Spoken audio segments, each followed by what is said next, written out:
یہاں سے ثابت ہوتا ہے کہ استغفار رزق کو بڑھاتا ہے. اگر کسی نے اپنا رزق بڑھانا ہے تو وہ استغفار کو پکڑ لیں. انفیکٹ رسول اللہ صلی اللہ علیہ وسلم میجورٹی صحابہ جب ان سے کوئی ذکر پوچھتے تھے تو یا وہ درود ابراہیمی بتاتے تھے یا وہ استغفار بتاتے تھے. یہ ثابت ہے صحیح حدیث سے.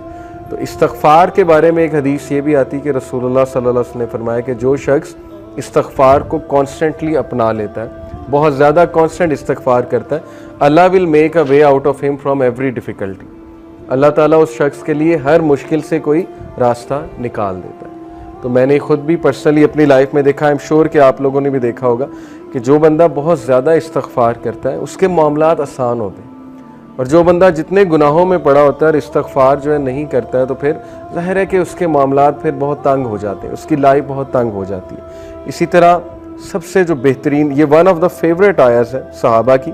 میجورٹی صحابہ جب ان سے پوچھا جاتا تھا کہ آپ کی فیوریٹ آیا کون سی ہے, صحابہ کی آپس کی کنورسیشنز یہ ہوتی تھی, بیٹھ کر ایک دوسرے سے ڈسکس کرتے تھے کہ آپ کی فیوریٹ آیا کون سی ہے, آپ کی فیوریٹ آیا کون سی ہے. تو چیپٹر 39 ورس نمبر 53, سورہ زمر ورس 53, قل یا عبادی الذین اسرفوا علی انفسہم لا تقنطوا من رحمت اللہ. اے نبی کہہ دیجئے میرے بندوں سے, یہاں پر یا عبادی تمام انسانوں سے بات ہو رہی ہے, الذین اسرفوا علی انفسہم جو کہ زیادتی کر چکے ہیں اپنے نفس میں, who have crossed the limits. اسرفوا یعنی کہ اسراف کر دیا ہوا ہے, زیادتی کر دی ہوئی ہے انہوں نے اپنے نفس پر. کیا کہو انہیں, لا تقنطوا من رحمت اللہ, کہ اللہ کی رحمت سے مایوس نہیں ہو. ان اللہ یغفر الذنوب جميعا, بے شک اللہ تعالیٰ تمام گناہ معاف کر دیتا ہے, تمام گناہ معاف کر دیتا ہے. ایک حدیث قدسی میں آتا ہے کہ اللہ سبحانہ وتعالیٰ کہتے ہیں کہ اے ابن آدم, اگر تو میرے پاس گناہ لے کر آئے اور تیرے گناہ جو ہے وہ زمین سے آسمان تک جو ہے وہ ڈسٹنس کو فل کر رہے ہیں, لیکن تو مجھ سے سنسیئر ریپینٹنس کرتا ہے تو میں تجھے معاف کروں. ابھی بہت خوبصورت حدیث آپ کے سامنے آئیں گی اللہ سبحانہ وتعالیٰ کی مرسی کے حوالے سے. ایک حدیث آپ کے سامنے رکھتا ہوں. علی ابن طالب رضی اللہ تعالیٰ عنہ رپورٹڈ, یہ المستدرک کی حدیث ہے, صحیح ہے اکارڈنگ ٹو علامہ البانی, اور علی رضی اللہ عنہ سے بہت کم حدیث مروی ہیں. علی رضی اللہ عنہ reported the messenger of Allah صلی اللہ علیہ وسلم said, verily Allah is astonished. اللہ کی astonishment یہ اللہ کا ایٹریبیوٹ ہے, اور اللہ کیسے اسٹانش ہوتا ہے یہ ایک ظاہر ہے کہ متشابہات میں سے اللہ knows best. لیکن اللہ is astonished at a servant, اللہ ایک انسان پر اسٹانش ہوتا ہے when he says there is no God but you, لا الہ الا انت, but I have wronged myself so forgive me, for none forgives sins but you. یہ ایک دعا ہے پوری, یہ دعا میں آپ کو پڑھ کے سناتا ہوں. لا الہ الا انت انی قد ظلمت نفسی فاغفر لی ذنوبی انہ لا یغفر الذنوب الا انت. یہ پوری عربی میں جو ہے وہ دعا ہے. دعا کا ٹرانسلیشن کیا ہے, there is no God but you, I have wronged myself so forgive me, for none forgives sins but you. Allah astonished کرتا ہے ایسے بندے پہ, اور اللہ کہتا ہے my servant acknowledges that he has a Lord who forgives and punishes.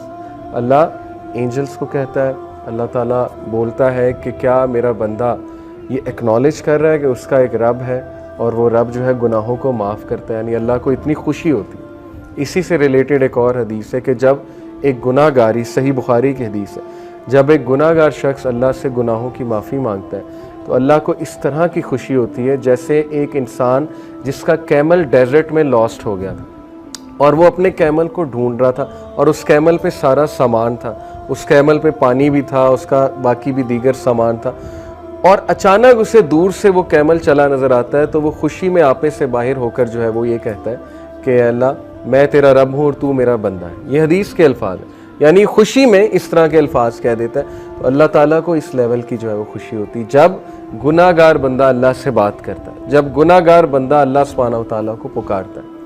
ہمیں آن the other hand شیطان نے جو وصفہ ڈالا ہے کہ تیرے تو اتنے گناہ ہیں, تو اتنا گناہ گار ہے, تو اس قابل ہی نہیں کہ اللہ تک تیری بات پہنچے یا اللہ تجھے رپلائی کریں یا اللہ تیری آواز سنے. حدیث تو کمپلیٹلی اس کے برعکس کہہ رہی ہے. حدیث تو کہہ رہی ہے کہ گناہ گار بندہ جب توبہ کرتا ہے اس پر زیادہ خوشی ہوتی ہے اللہ تعالیٰ میں. And it perfectly make sense. میں ایک ٹیچر ہوں, آپ میں بھی شاید کوئی ٹیچر ہو. جب اچھے اسٹوڈنٹ جو ہے وہ اے لیتے رہے، اے سٹار لیتے رہے، مجھے کوئی اتنی خوشی نہیں ہوتی، میں کوئی سرپرائز نہیں ہوتا ہوں. لیکن جب بیک بینچر اور ایک ایسا اسٹوڈنٹ جس کا ریکارڈ ہی کوئی نہیں ہے وہ اگر اچھے نمبر لے لے تو میں اسٹونش بھی ہوتا ہوں، اور ظاہر ہے کہ مجھے دگنی خوشی ہوتی ہے، شاید اس سے بھی زیادہ خوشی ہوتی ہے. تو it perfectly make sense. Okay, تو یہ اسٹونشمنٹ کے بارے میں، اللہ کی اسٹونشمنٹ یہ اللہ کا ایٹریبیوٹ ہے کہ رب اسٹونش ہوتا ہے، اور اسی لیے اللہ نے اپنے عرش پر لکھوایا نا کہ ویریلی مائی کمپیشن اوور کمس مائی رائت. بے شک میری جو نرمی ہے یا میرا جو کمپیشن ہے، میری جو محبت ہے، میری جو مرسی ہے، وہ میرے غصے پر حاوی ہے، وہ میرے غضب پر حاوی ہے. اور ایسا ہی ہے، ہم اپنی زندگی کے معاملات دیکھ لیں، اگر اللہ ہمیں ہمارے گناہوں پہ فوراً پکڑ شروع کر دے تو شاید ہم میں سے کوئی بھی زندہ نہ بچے، تو شاید ہم میں سے کوئی بھی جو ہے وہ اس زمین پر چل نہ سکے. لیکن کتنے چانسز دیتا ہے، کتنے چانسز دیتا ہے اللہ. آپ یہاں سے اندازہ لگا لیں کہ خالد بن ولید کو چانس دیا اللہ نے. ایک ٹائم پہ وہ دشمن ہے رسول اللہ صلی اللہ علیہ وسلم، اگلے ہی ٹائم پہ وہ ایک ایسے کمانڈر بنے کہ ان کے سیف اللہ کا لقب ان کو دیا گیا. حالانکہ ظاہر ہے ایٹ ون مومنٹ گناہ کر رہے ہیں، نبی کے خلاف تلوار نکال رہے ہیں، اس سے بڑا گناہ اور کیا ہے. بہت بڑے بڑے گناہ لوگوں سے ہو جاتے ہیں، لیکن اللہ کا دروازہ ہمیشہ کھلا ہے.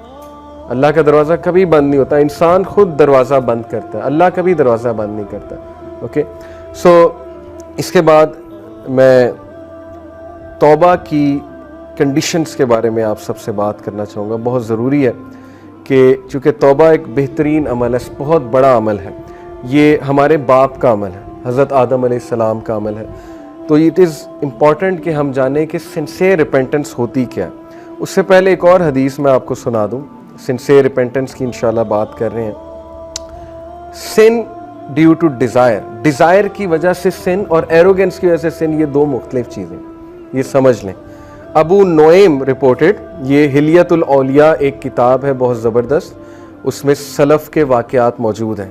ابو نعیم رپورٹڈ سفیان ابن عیینہ رحمہ اللہ sad whoever commits a sin due to desire، جو بھی گناہ کرتا ہے خواہش کی وجہ سے. verily whoever commits a sin due to desire we should hope for his repentance، ہمیں امید ہونی چاہیے کہ اس کا گناہ معاف ہو جائے گا. کیوں؟ verily آدم علیہ السلام disobeyed due to desire and he was forgiven، کیونکہ ہمارے باپ آدم علیہ السلام نے ڈیزائر کی وجہ سے، ڈیزائر تھی نا کہ اللہ نے منع کیا ٹری سے نہیں کھانا، سیلف کنٹرول ظاہرہ لوز ہو گیا فار واٹ ایور ریزن، اور ڈیزائر کی وجہ سے جو ہے یا کیوریوسٹی کی وجہ سے ہے گناہ کر بیٹھے.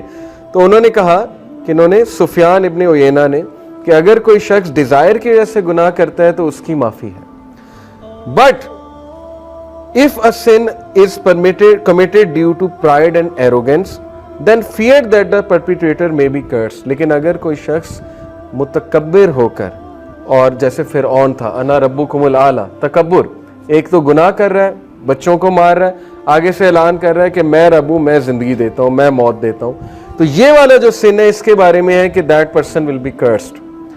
verily Iblis disobeyed due to pride and he was cursed. انہوں نے کہا کتنا خوبصورت کمپیریزن ہے کہ آدم علیہ السلام نے بھی گناہ کیا، لیکن وہ گناہ ڈیزائر کی وجہ سے تھا، پھسل گئے. لیکن ابلیس کا جو گناہ تھا وہ تکبر کی وجہ سے تھا، وہ پرائڈ کی وجہ سے تھا، تو وہ کرسڈ ہو گیا، اسی لیے ہم اسے رجیم کہتے ہیں. تو اگر آپ کسی کو گناہ میں مبتلا دیکھیں تو اس کو پہلی تو بات جج نہ کریں، کیونکہ وہ شخص سٹرگل کر رہا ہے. وہ کون سا پرائڈ میں کر رہا ہے؟ بہت سے ایسے گناہ ہیں، مسلمان تو پرائڈ میں نہیں کر سکتا. میں نے تو آج تک ایسا مسلمان نہیں دیکھا جو گناہ کر کے جو ہے تکبر کرے کہ میں تو بالکل ٹھیک ہوں.